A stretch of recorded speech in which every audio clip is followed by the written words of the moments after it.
যে আমাদের একটা নির্দিষ্ট দলে আবার দেশেরই একটা নির্দিষ্ট অংশ যারা নাকি যাদের দাবির প্রেক্ষিতে আওয়ামী লীগকে নিষিদ্ধ করা হলো এবং সরকার সেটা আগ্রহের সঙ্গে করলেন, এরা ছাড়া সারা দুনিয়ার আর কেউ কিন্তু সরকারের পদক্ষেপকে এখন পর্যন্ত সমর্থন করেনি। আসসালামু আলাইকুম প্রিয় দর্শক, আমরা এর মধ্যে জানি যে বাংলাদেশের আওয়ামী লীগ এবং তার নেতাদের রাজনৈতিক কার্যক্রমকে নিষিদ্ধ ঘোষণা করা হয়েছে এবং এই নিষিদ্ধ ঘোষণার মাধ্যমে আওয়ামী লীগের পক্ষে কেউ কোনো প্রচারণা চালাতে পারবেন না। আওয়ামী লীগ অথবা তার কোনো অঙ্গ সংগঠন দেশে কোনো ধরনের রাজনৈতিক কার্যক্রম পরিচালনা করতে পারবে না। একদম পরিষ্কারভাবে এটা বলে দেওয়া হয়েছে এবং স্বরাষ্ট্র মন্ত্রণালয় একটা প্রজ্ঞাপন জারি করেছে এবং সেই প্রজ্ঞাপনের ব্যাখ্যাও দিয়েছে প্রধান উপদেষ্টার প্রেস উইং। ব্যাখ্যা করে বলে দিয়েছে কি কি করা যাবে, কি কী করা যাবে না। যদিও সে সমস্ত ব্যাখ্যা নিয়ে নানা ধরনের বিতর্ক রয়েছে, সন্দেহ রয়েছে, অস্পষ্টতা রয়েছে, কিন্তু সরকারের অবস্থানটা বোঝা গেছে। এখন এই যে এত বড় একটা সিদ্ধান্ত নেওয়া হলো, এর প্রেক্ষিতে সারা দুনিয়ার প্রতিক্রিয়া কি, বিভিন্ন দেশ এই ঘটনাটাকে কিভাবে দেখছে। আমরা এই যাবৎকালে বেশ কয়েকটা দেশের প্রতিক্রিয়া জেনেছি, কয়েকজন নিরপেক্ষ হিসাবে পরিচিত ব্যক্তিরও প্রতিক্রিয়া আমরা জেনেছি। যেমন আমরা শুরুতেই জেনেছি কয়েকদিন আগে, দুদিন আগে, যে যুক্তরাষ্ট্রের প্রতিক্রিয়া কী। যুক্তরাষ্ট্র কিন্তু খুবই ধরি মাছ নাছুই টাইপের একটা প্রতিক্রিয়া ব্যক্ত করেছে, যেটা নাকি আওয়ামী লীগের যখন সরকার ছিল সে আমরা তাদের প্রতিক্রিয়া ছিল অনেকটা স্পষ্ট, কিন্তু এবার যেন একটু ধোঁয়াশাযুক্ত প্রতিক্রিয়া তারা দিয়েছে। আমি একটু প্রতিক্রিয়াটা আপনাদেরকে পড়ে শোনাই তারা কী বলেছে। আমি 3টা সেন্টেন্স আপনাদের পড়ে শোনাচ্ছি। প্রথমত তারা বলেছে, আমরা বাংলাদেশে কোনো একটি নির্দিষ্ট রাজনৈতিক দলকে সমর্থন করি না। এই কথাটা তারা আগেও বলতো। তারপর তারা বলছে একটা, যে আমরা একটি অবাধ গণতান্ত্রিক প্রক্রিয়ার পাশাপাশি সব ব্যক্তির জন্য সুষ্ঠু ও স্বচ্ছ আইনি প্রক্রিয়ার সমর্থন করি।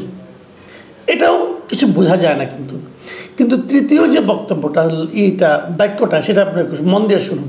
সেখানে বলা হয়েছে, আমরা বাংলাদেশ সহ সব দেশের প্রতি আহ্বান জানাই যেন তারা মত প্রকাশের স্বাধীনতা, শান্তিপূর্ণ সমাবেশ এবং সংগঠনের অধিকারকে সম্মান জানায়। এই জায়গায় এসে কিন্তু একটু বোঝা যাচ্ছে যে শান্তিপূর্ণ সমাবেশ, মত প্রকাশের স্বাধীনতা এবং সংগঠনের অধিকারকে সম্মান জানায়, যেন সব রাষ্ট্র যেন জানায়, এই আহ্বান তারা জানাচ্ছে। তো এই 3টা কাজের কোনোটাই কিন্তু যখন আপনি আওয়ামী লীগকে নিষিদ্ধ করেছেন, তার আওয়ামী লীগের রাজনৈতিক কর্মকাণ্ড যখন নিষিদ্ধ ঘোষণা করেছেন, তখন কিন্তু এই 3টার একটাও থাকে না। আওয়ামী লীগের লোকজনকে তাদের মত প্রকাশ করতে পারবে স্বাধীনভাবে? পারবে না। আওয়ামী লীগের লোকজনকে শান্তিপূর্ণ সমাবেশ করতে পারবে না? তাও পারবে না। আওয়ামী লীগের লোকজনকে কি সংগঠনের অধিকারকে তারা বাস্তবায়ন করতে পারবে? সেটাও পারবে না। তার মানে এখানে এসে কিন্তু আমরা দেখলাম যে সরকারের একটু যেন সরকারের যে কর্মকাণ্ড, তার জন্য একটু সমালোচনায় যেন যুক্তরাষ্ট্রের বক্তব্যে ফুটে উঠল। আর ভারত উদ্বেগ প্রকাশ করেছে, ভারত তো তাই করবে, আমরা যা ভেবেছিলাম তাই করবে। এবং ভারত কি বলেছে সেটাও শুনুন, কারণ ভারত আমাদের প্রতিবেশী শক্তিশালী দেশ এবং যুক্তরাষ্ট্রের খুব মিত্র দেশ। কাজে ভারতের বক্তব্যকে আপনি যতটাই বলেন না কেন, এটা খুব প্রিডিক্টেবল বক্তব্য, কিন্তু এই বক্তব্যকে আপনি ইগনোর করতে পারবেন না। ভারত কি বলেছে?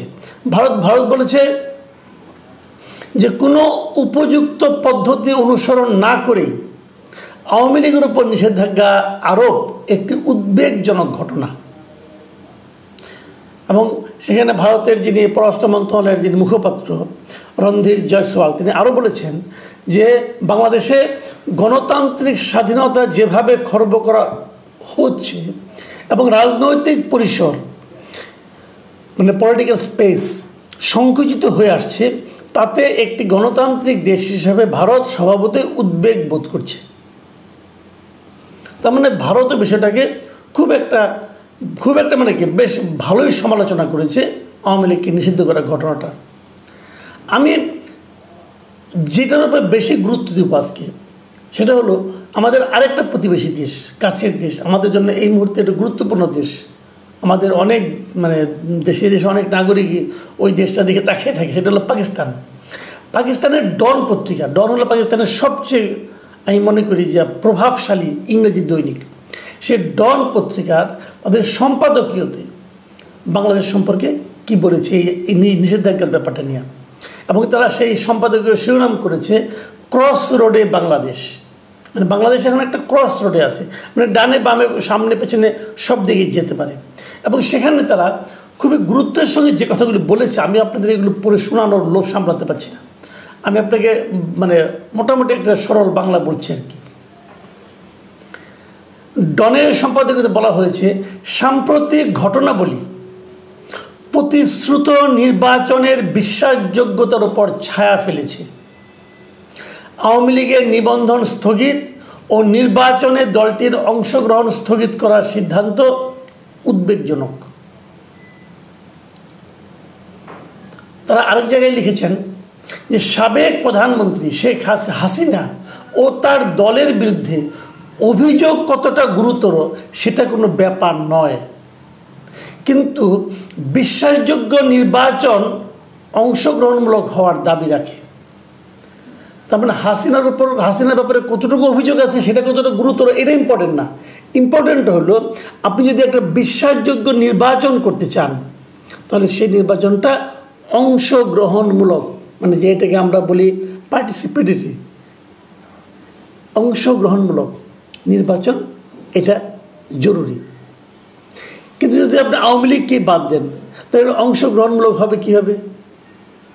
হতে তো পারবে না। এই কথাটা কিন্তু ডন পত্রিকার সম্পাদকীয়তে বলা হয়েছে।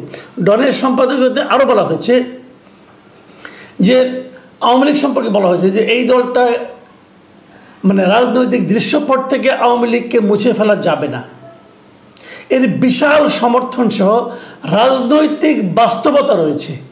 মাথায় রাখুন, রাজনৈতিক বাস্তবতা রয়েছে। দলটিকে নিষিদ্ধ করায় বাংলাদেশের ভঙ্গুর গণতন্ত্র অস্থিতিশীলতার ঝুঁকিতে থাকে এবং এর ভোটারদের একটি বড় অংশ ভোটাধিকার বঞ্চিত হওয়ার ঝুঁকিতে থাকেন। আমাদের গণতন্ত্রটাকে তারা ভঙ্গুর হিসেবে অভিহিত করেছে এবং বলতে চেয়েছে যে এই ভঙ্গুর গণতন্ত্রে অস্থিতিশীলতার ঝুঁকিতে পড়ে যায় এবং আমাদের ভোটারদের একটা বড় অংশ তারা ভোটাধিকার থেকে বঞ্চিত হতে পারে, এরকম একটা ঝুঁকি তৈরি হয়। এখানে ভারত যে আমাদের বিরোধিতা করছে সেই বিষয়েও তারা ভারতের একটু সমালোচনা করে বলেছে, ওই বাস্তবতাটি বলেছে যে এই নিষেধাজ্ঞার বিরোধিতায় ভারতের হয়তো নিজস্ব স্বার্থ থাকতে পারে, কিন্তু বাস্তবতা হলো একটি বড় রাজনৈতিক শক্তিকে বাদ দিলে কেবল পক্ষপাতের অভিযোগকে উস্কে দেবে, রাজনৈতিক বিভাজন আরও গভীর হবে। এটা এমন একটা সময় হচ্ছে যখন ঐক্য সবচেয়ে বেশি প্রয়োজন। যে কথাটা আমি নিজেও বহুবার বলেছি আপনাদেরকে যে আমাদের দেশে এই মুহূর্তে সবচেয়ে বড় দরকার হলো ঐক্য। বিভক্ত জাতি অগ্রসর হতে পারে না। আপনি যদি জাতিকে সামনের দিকে নিয়ে যেতে চান তাহলে একটা ঐক্যবদ্ধ জাতি দরকার। ডন তার সম্পাদকীয়তে এই কথাটাই বলেছে যে এই সময়ে বাংলাদেশের জন্য সবচেয়ে বড় প্রয়োজন হলো ঐক্য, এবং সেই ঐক্যটাকে ক্ষতিগ্রস্ত করার মতো একটা বাস্তবতা এই নিষেধাজ্ঞার মাধ্যমে তৈরি হয়েছে। আরেকটা জায়গায় ডন বলেছে, ডনের এই সম্পাদকীয়তে বলা হয়েছে যে অন্তর্বর্তী সরকারকে অবশ্যই স্মরণ রাখতে হবে যে তাদের প্রাথমিক দায়িত্ব হলো একটি শান্তিপূর্ণ ও বৈধ উপায়ে ক্ষমতা হস্তান্তর তদারক করা। তারা হস্তান্তর করবে না, কিন্তু ক্ষমতাটা শান্তিপূর্ণ উপায়ে হস্তান্তরিত হবে এই বিষয়টাকে তারা তদারক করবে। অর্থ হচ্ছে যে তারা একটা নির্বাচন অনুষ্ঠান করবে, যে নির্বাচনে সকলের অংশগ্রহণমূলক হবে, সেটা যে নির্বাচনে সবাই ভোট দিতে পারবে এবং সেই নির্বাচনের মাধ্যমে উঠে আসবে জনগণ কাকে চায়। ডনের সম্পাদকীয়তে বলা হয়েছে যে কিন্তু ব্যালটের পরিবর্তে যদি রাজনৈতিক বিরোধিতার সমাধান করা হয় নিষিদ্ধ করার মাধ্যমে, তাহলে সেই লক্ষ্য অর্জিত হবে না। যে কাজটি সরকার করেছে একটা দলকে নিষিদ্ধ করার দিকে যাচ্ছে, এবং এটা তারা করছে কি আবার রাজনৈতিক বিরোধিতার সমাধানের জন্য এটা তারা করছে। এটা যদি সরকার করে তাহলে ওই যে গণতন্ত্রের যে একটা শান্তিপূর্ণ হস্তান্তর ব্যবস্থা, সেই লক্ষ্য কিন্তু অর্জিত হবে না। ডনের এই সম্পাদকীয়র শেষ প্যারাটা আমি পড়তে চাই। সেখানে তারা লিখেছেন যে আওয়ামী লীগ সহ সব রাজনৈতিক দলকে লেভেল প্লেয়িং ফিল্ড নিশ্চিত করার মাধ্যমে গণতান্ত্রিক আদর্শে নিজের প্রতিশ্রুতিকে অবশ্যই প্রদর্শন করতে হবে ডক্টর ইউনূসকে। নির্বাচনের জন্য একটু স্পষ্ট সময়সূচি নির্ধারণ ও রাজনৈতিক দলের অংশগ্রহণ নিশ্চিত করা শুধু পরবর্তী সরকারের বৈধতাকেই শক্তিশালী করবে না, বরং মাথায় রাখবেন, বরং সামরিক হস্তক্ষেপের বিপদ এড়াতেও সাহায্য করবে। কোনো কোর্ট বা রাজনৈতিক ডিক্রি নয়, বাংলাদেশের ভবিষ্যৎ অবশ্যই ব্যালটের মাধ্যমে নির্ধারণ করতে হতে হবে। ডনের এই সম্পাদকীয় হয়তো বলবেন পাকিস্তানের একটা পত্রিকা কি আসে যায়, কিচ্ছু যায় আসে না, আবার অনেক কিছু যায় আসে। বুঝতে হবে যে আমাদের একটা নির্দিষ্ট দলে আবার দেশেরই একটা নির্দিষ্ট অংশ যারা নাকি যাদের দাবির প্রেক্ষিতে আওয়ামী লীগকে নিষিদ্ধ করা হলো এবং সরকার সেটা আগ্রহের সঙ্গে করলেন, এরা ছাড়া সারা দুনিয়ার আর কেউ কিন্তু সরকারের পদক্ষেপকে এখন পর্যন্ত সমর্থন করেনি। এই সরকার কতটুকু গ্রহণযোগ্য হচ্ছে সারা দুনিয়ার কাছে, তার এটাও কিন্তু একটা মাপকাঠি। প্রিয় দর্শক, এই প্রসঙ্গে আরও আলোচনা হবে, আগামীতে আপনারা পেতে থাকবেন।